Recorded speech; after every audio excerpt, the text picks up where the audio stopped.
جنگ احد تمام شد. کسی مثل حمزه سید الشهدا تو این جنگ به شهادت رسید. پیغمبر مجروح شد، امیرالمومنین مجروح شد، تعداد زیادی شهید شدن.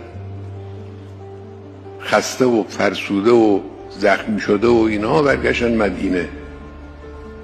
شب دشمن در نزدیکی مدینه، دشمنی که حالا نتونسته بود کاری ضربه زده بود اما نتوانسته بود پیروز بشه بر مسلمین، قریش، اینا بیرون مدینه یه فاصله چند کیلومتری مدینه جمع شدن، گفتن امشب حمله کنیم، اینا خستن، کاری ازشون بر نمیاد، مسئله رو تمام کنیم.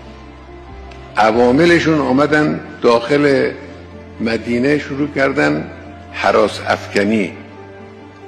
الذين قال لهم الناس ان الناس قد جمعوا لكم فاخشوهم. آمدن گفتن خبر دارید، اطلاع دارید، اینا جمع شدن، لشکر فراهم آوردن، میخوان پدر شما رو در بیارن، امشب میریزن. چه میکنن؟ هراس افکنی. اینایی که مخاطب این هراس افکنی بودن قالو حسبنا الله و نعم الوکیل. نه خیر، ما نمیترسیم، خدا با ماست.